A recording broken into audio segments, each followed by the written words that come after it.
ഇതൊക്കെ തീരുമാനിക്കുന്നേ? എല്ലായിടത്തും പോകാനായിട്ട് അങ്കിളിനും ആന്റിക്കും വരാൻ പറ്റുമോ? അങ്കിളിന് വയ്യല്ലോ.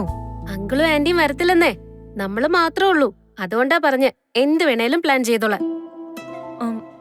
അപ്പോ അവരില്ലാതെയാണോ പോകുന്നേ? പിന്നല്ലാതെ. അവരില്ലാതെ പോകുന്നത് ശരിയാവത്തില്ലെന്നേ. എന്റെ ചേച്ചി, നമ്മുടെ കൂടെ അവര് വരുമോ? നമ്മൾ അല്ലെങ്കിൽ കെട്ടിവെച്ച് കൊണ്ടുപോകണം. അല്ലേ കൃഷ്ണമോളെ? അയ്യോ, എനിക്കറിയത്തില്ല. ചേടാ, ഈ അലീന ചേച്ചി പറഞ്ഞത് നിങ്ങൾ ഭയങ്കര വർത്താനക്കാരാന്നാ. ഇതിപ്പോ ഞാൻ മാത്രമല്ലേ പറയുന്നുള്ളൂ. അതിന് നീ ഒരു ഗ്യാപ്പ് കൊടുക്കണ്ടേ? ഓക്കെ, ഞാൻ ഗ്യാപ്പ് തരാം. ഇനിയിപ്പൊ അങ്ങനെ ഒരു പരാതി വേണ്ട. പറ, വിശേഷങ്ങള് പറ, കേക്കട്ടെ. ഞാൻ റെഡി. അല്ല, കൃഷ്ണമ്മളുടെ ഡാൻസ് ക്ലാസ് ഒക്കെ എങ്ങനെ പോകുന്നു? അതൊക്കെ അറിയാവോ? അറിയാവോന്നോ? ഞങ്ങൾ ഈ ഫോണിൽ കൂടെ മണിക്കൂറുകളോളം സംസാരിക്കുന്ന പിന്നെ എന്നാന്നാ വിചാരിച്ചേ? അവിടുത്തെ സകല കാര്യങ്ങളും ചേച്ചി എന്നോട് പറയും, ഇവിടുത്തെ സകല കാര്യങ്ങളും ഞാൻ ചേച്ചിയോടും പറയും.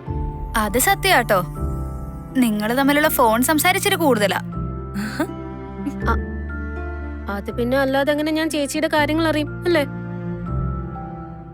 ഇനി പറ്റുവാണേ വീഡിയോ കോൾ ആക്കാനുള്ള പ്ലാൻ ഞങ്ങൾ ഇടുന്നുണ്ട്. അപ്പോ ഡാൻസ് ക്ലാസ്? അത് പറഞ്ഞപ്പോഴാ ഇവളും അടിപൊളിയായിട്ട് ഡാൻസ് കളിക്കൂട്ടോ. പഠിച്ചിട്ടൊന്നുമില്ല, പക്ഷെ സൂപ്പറാ. അയ്യോടി, അപ്പൊ ഈ പറയുന്ന ആളോ? ഈ നിൽക്കുന്ന ആളാ എന്റെ ഡാൻസ് ടീച്ചർ. സ്നേഹനികേതനത്തിന്റെ ആനിവേഴ്സറിക്ക് ഞങ്ങളുടെ ഒരു ഗ്രൂപ്പ് ഡാൻസ് മെയിൻ ആയിട്ടുമായിരുന്നു. ആഹാ, അത് കൊള്ളാലോ. എല്ലാവരുടെയും കൂടെ ഒരുമിച്ച് ഒരു പിറന്നാൾ ആഘോഷിക്കുന്ന പോലെ ആയിരുന്നു ഞങ്ങൾക്ക് സ്നേഹനികേതനത്തിന്റെ എല്ലാ ആനിവേഴ്സറി.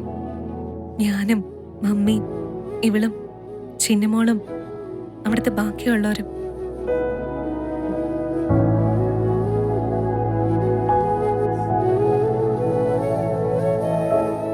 ആഹാ, എന്നോട് ഇവർക്ക് സംസാരിക്കാൻ സമയം കൊടുക്കാൻ പറഞ്ഞിട്ട് ഇപ്പൊ ഇതാരാ വർത്താനക്കാരി?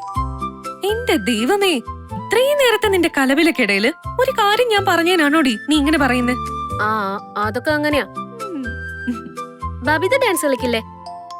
കളിക്കുമെന്നോ? ബബിതേച്ചിയായിരുന്നു ആദ്യം പഠിക്കാൻ പൊക്കോണ്ടിരുന്നേ, പിന്നെ മടിച്ചേണ്ട നിർത്തിയതാ. മടിയായിട്ടൊന്നല്ല, അമ്മ പറഞ്ഞു ഇനി ഡാൻസും കൂത്തൊന്നും വേണ്ട, മതി പഠിച്ചതെന്ന്. ഇവളും 10th കഴിയുന്നതോടെ അമ്മ ഡാൻസ് ക്ലാസ് നിർത്തി. അയ്യോടി, അതിന് അമ്മ ഇങ്ങ് വരട്ടെ, ഞാൻ സമ്മതിച്ചു തന്നെ. അതൊക്കെ ഞാൻ അച്ഛനെ കൊണ്ട് പറഞ്ഞ് സമ്മതിപ്പിച്ചെടുത്തോളാം. എന്നാലേ നിങ്ങളൊന്ന് കിടക്ക്. ഞാൻ അപ്പോഴേക്കും അങ്കിളിനോടും ആന്റിയോടും ഇവളെ കുറിച്ച് 2 കുറ്റം പറഞ്ഞ് അവരുടെ വായിലിരിക്കുന്നതും കേട്ടേച്ചു വരാം. ശരി ചേച്ചി.